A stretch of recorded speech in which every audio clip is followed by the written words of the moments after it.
Welcome to the first edition of GoFigure. I'm your host, Steven Milojevic. I had to have a dramatic entrance, don't I?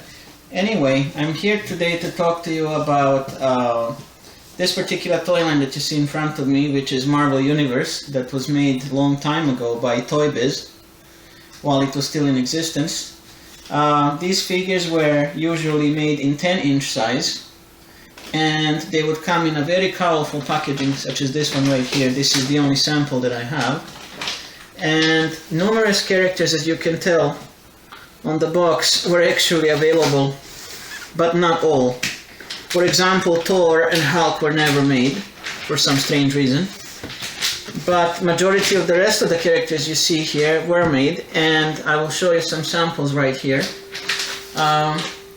Before I continue, I will just mention that most of these characters that you see in front of me were actually usually based on their cartoon appearances from the cartoon series, such as Spider-Man, Uncanny X-Men, all of them being from 1990s, when some of these series were extremely popular, and also animated Iron Man series as well from the same time period. So let's start with the first one. This would be Wolverine, and he's battle damaged. As you can tell, he has a torn up costume and a mask, and I think he looks rather well in appearance, and he has a great deal of articulation for such a primitive old figure.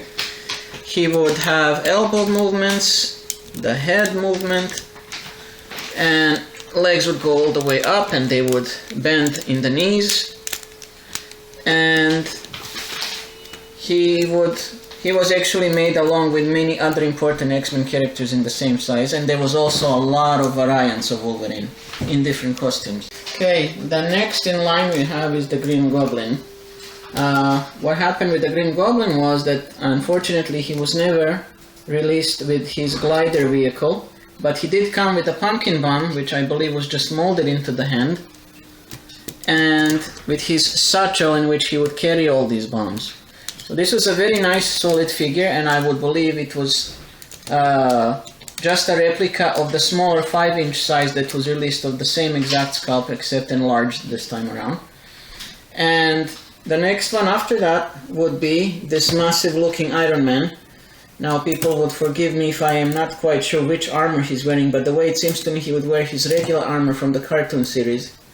And he has one particular accessory. I am not sure if he came with more, but this laser gun would be able to attach onto his shoulder over here, or respectively in either of the hands.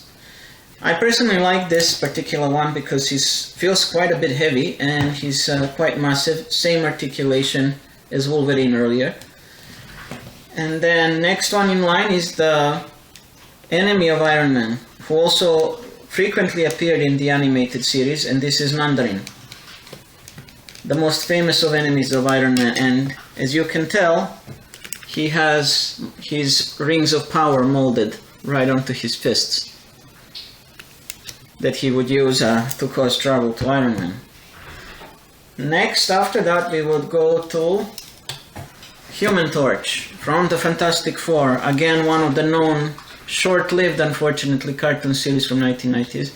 This is his more classic look, but he came with a torch of a sort as an accessory that's removable, and again the usual articulation, 10-inch in size, and he was pretty nice looking for the mold and everything. And other members were made. There is a Thing from Fantastic Four in the same size but bulkier looking and bigger. To my knowledge, I do not believe there was a Mr. Fantastic or Invisible Woman made in this size, but only Human Torch and the Thing. Right after that, we will get next with Mysterio. Unfortunately, my Mysterio is missing a cape, but this is practically how he looks like. He's the enemy of Spider-Man and had frequent appearances in the Spider-Man animated series in the 1990s. And this is how he looks all the way. Very nice looking figure, and again quite heavy.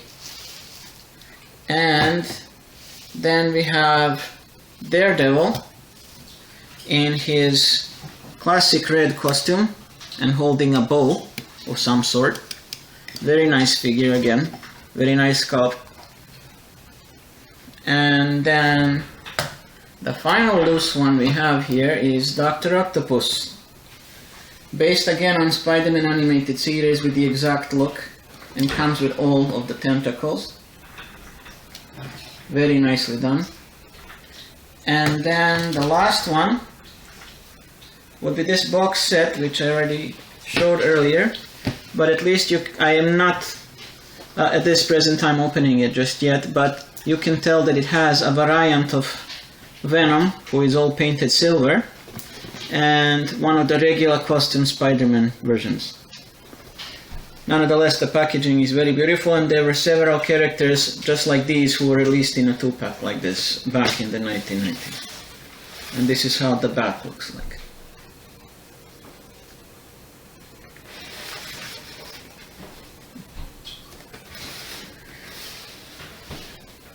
These are not available anymore, only if you're lucky to find them on eBay or similar places, or even some collector stores.